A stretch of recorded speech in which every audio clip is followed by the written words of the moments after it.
A to Z GS সেন্টারের পক্ষ থেকে সবাইকে স্বাগত জানাচ্ছি। আজকে আমাদের আলোচনার বিষয়বস্তু হচ্ছে ভারতের সংবিধানের নাগরিকতা আইন। এর আগের ক্লাসে আমরা নাগরিকতা আইনের কিছু অংশ পড়েছি। আজকে আমরা যে বাকি অংশ রয়েছে সেই বাকি অংশ সম্পর্কে বিস্তারিত আলোচনা করব। তাহলে আজকে আমাদের আলোচনার বিষয়বস্তু হচ্ছে ভারতের নাগরিকতা আইন। তাহলে দেখা যাক ভারতের নাগরিকতা আইনে কি বলা হয়েছে। ভারতের নাগরিকতা আইন রয়েছে ভাগ 2 এবং ধারা 5 থেকে 11 মধ্যে। নাগরিকতা আইন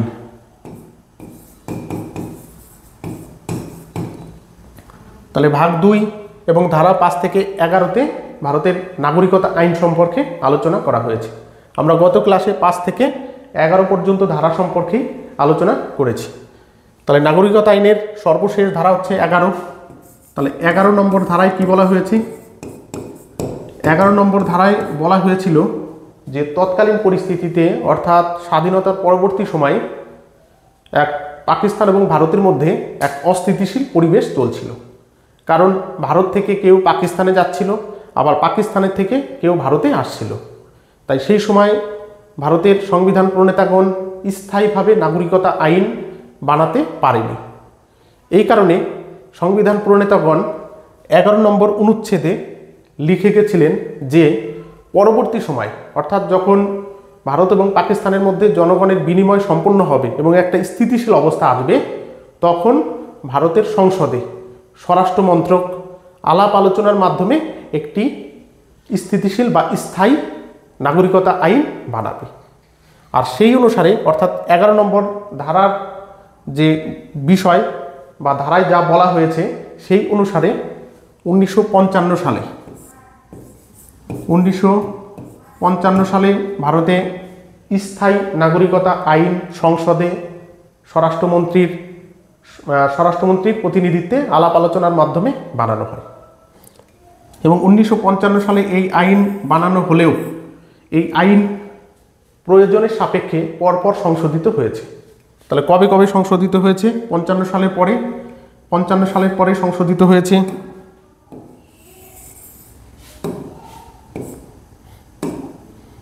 তাহলে স্থায়ী নাগরিকতা আইন 1955 সাল।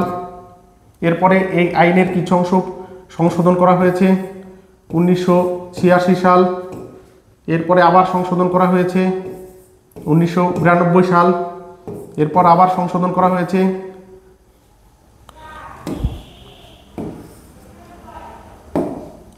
2002 সাল। এরপর আবার সংশোধন করা হয়েছে 2005 সাল। এরপরেও সংশোধন করা হয়েছে 2015 সাল।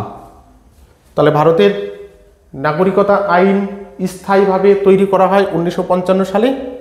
এরপর প্রয়োজন অনুসারে এই নাগরিকতা আইনকে পরিবর্তন করা হয় বা সংশোধন করা হয়। কত সালে করা হয়েছে? 86 সাল, 1992, 2002, 2005 এবং 2015 সালে।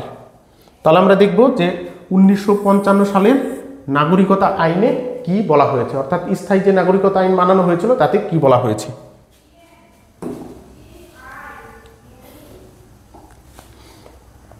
প্রথমে যেটা বলা হয়েছে জন্মের ভিত্তিতে নাগরিকতা।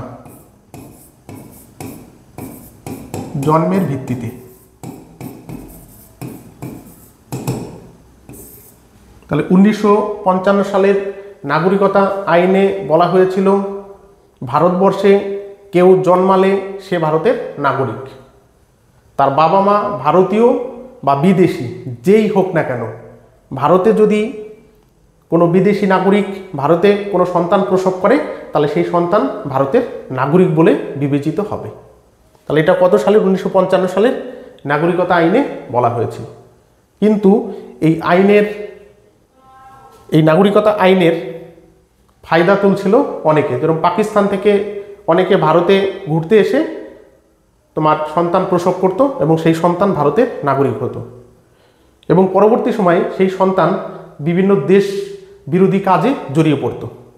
আর এইটা লক্ষ্য করে ভারত সরকার জন্মের ভিত্তিতে যে নাগরিকতা, এই নাগরিকতা আইন সংশোধন করে তোমার 1986 সালে। কত সালে? 1986 সালে এই জন্মের ভিত্তিতে নাগরিকতা আইনের সংশোধন করে। এবং এই সংশোধনে কি বলা হয়? এই সংশোধনে বলা হয় 1 জুলাই 1987 সালের পর থেকে কেউ যদি ভারতে জন্মগ্রহণ করে তাহলে তার পিতা বা মাতাকে অবশ্যই ভারতীয় হতে হবে, তাহলেই সেই সন্তান ভারতের নাগরিকতা পাবে, নচেত নয়। তাহলে এই হচ্ছে জন্মের ভিত্তিতে নাগরিকতা।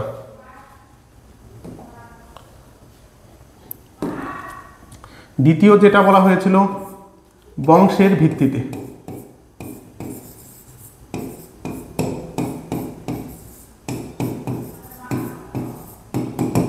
বংশের ভিত্তিতে, তাহলে জন্মের ভিত্তিতে শেষে কি বলা হলো? 1 জুলাই 87 সালের পরে ভারতে যদি কেউ জন্মায়, তার পিতা বা মাতা যদি ভারতীয় হয়, যে কোনো একজন বা দুইজনই, তাহলে সেক্ষেত্রে সেই সন্তান ভারতের নাগরিক হবে। আর 87 সালের আগে পর্যন্ত যে কোনো কেউ বিদেশ থেকে এসে ঘুরতে এসে ভারতে সন্তান প্রসব করলে তবুও সে নাগরিক ছিল। 2 নম্বর কি বলা হয়েছে? বংশের ভিত্তিতে। এখানে বলা হয়েছে পিতা ভারতীয় হলে তার সন্তান ভারতীয়, পিতা ভারতীয় হলে তার সন্তান ভারতীয় হবে। এটা বলা হয়েছিল জন্মের ভিত্তিতে। তার মানে পিতা কিরকম? পিতা বংশ পরম্পরা ভারতে বসবাস করে এবং তার সন্তান হলেই সে অবশ্যই ভারতের নাগরিক হবে। এবং এ নিয়ে 1992 সালে সুপ্রিম কোর্টে 1992 সালে সুপ্রিম কোর্টে কেস হয় এবং সেই কেসের ভিত্তিতে 1992 সালে সংসদে সংবিধান সংশোধন করা হয়। আর এই সংশোধনে কি বলা হয়? এই সংশোধনে বলা হয় পিতা বা মাতা যে কোনো একজন বংশগতভাবে যদি ভারতীয় হয় তাহলে তার সন্তান ভারতীয় হবে। তাহলে প্রথমে কি বলা ছিল? 55 সাল অনুসারে কেবলমাত্র পিতা ভারতীয় হতে হবে, তাহলেই বা তার সন্তান ভারতীয় হবে। মাতা ভারতীয় হলেও সন্তান ভারতীয় হতো না। এবং 92 সালে সংবিধান সংশোধন করার পরে কি বলা হলো? পিতা অথবা মাতা অথবা দুইজনেই যদি ভারতীয় হয় বংশ পরম্পরাগতভাবে, তাহলে তার সন্তান ভারতীয় হবে। তাহলে 2 নম্বর 1955 সালের যে স্থায়ী নাগরিকতা আইন, সেগুলো আলোচনা করা হচ্ছে। 3 নম্বরে কি বলা হয়েছে? নথিভুক্তিকরণ।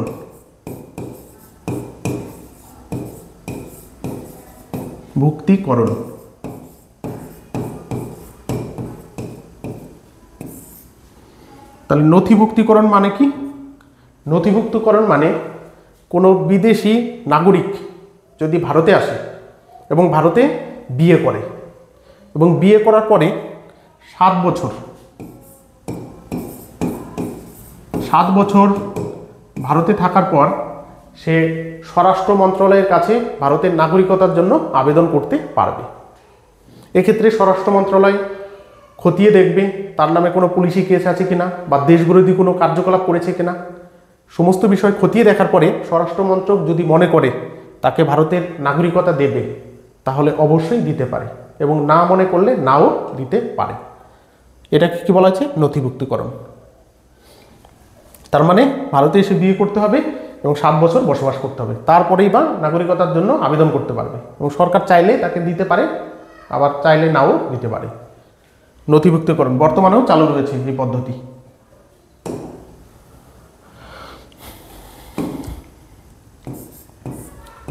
4 নম্বর স্বদেশীকরণ।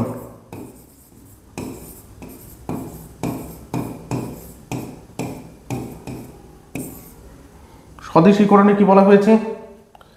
স্বদেশীকরণে বলা হয়েছে কোনো বিদেশি নাগরিক যদি ভারতে আসে, ভারতে এসে 5 বছর বসবাস করার পরে সে ভারতের নাগরিকতার জন্য স্বরাষ্ট্র মন্ত্রণালয়ের কাছে আবেদন করতে পারবে। তাহলে কয় বছর?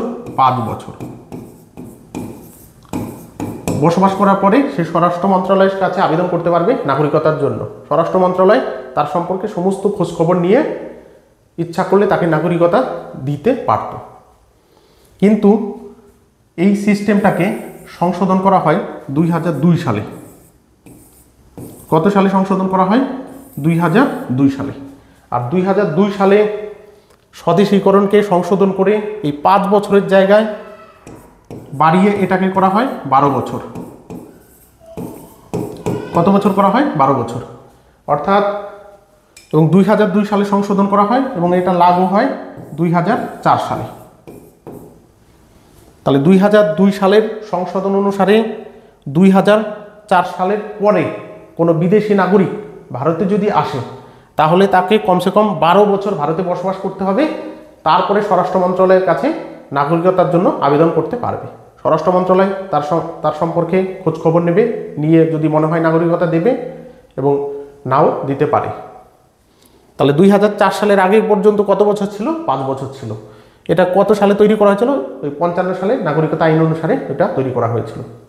তাহলে 2002 সালে সংশোধন অনুসারে 4 সালের পরে এই সময়সীমাকে বাড়িয়ে 12 বছর করা হয়েছে। তাহলে এটা হচ্ছে তোমার স্বদেশীকরণ।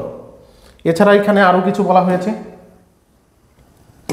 এই স্বদেশীকরণের মধ্যে কোনো শিল্পী, বিজ্ঞানী বা সাহিত্যিক যদি বিদেশ থেকে ভারতে আসে এবং সে ভারতের নাগরিকতা অর্জনের জন্য অ্যাপ্লাই করে, সেক্ষেত্রে এই 12 বছর না হলেও ভারত সরকার তাকে নাগরিকতা দিতে পারে। স্বরাষ্ট্র মন্ত্রণালয় যদি মনে করে কোনো বিজ্ঞানী বিদেশ থেকে ভারতে আসলো, যে 12 বছরের দরকার নেই, তার আগেই আমরা তাকে ভারতের নাগরিকতা দেব, তাহলে স্বরাষ্ট্র মন্ত্রণালয় অবশ্যই দিতে পারে। তবে সেই ক্ষেত্রে কি করতে হবে? তাকে কোনো সাহিত্য, বিজ্ঞান বা কলা বিভাগে পারদর্শী হতে হবে এবং ভারতের 22টা স্বীকৃত ভাষার মধ্যে যে কোনো একটা ভাষা সম্পর্কে তার দখল থাকতে হবে বা কথাবার্তা বলতে পারতে হবে সেই ভাষাতে, তবেই তাকে ভারত সরকার 12 বছরের আগেও নাগরিকতা দিতে পারে। বর্তমান সময়েও এই ব্যবস্থা চালু রয়েছে। তাহলে 5 নম্বর,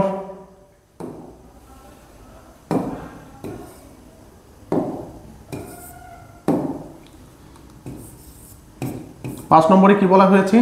অর্জিত ভূমি।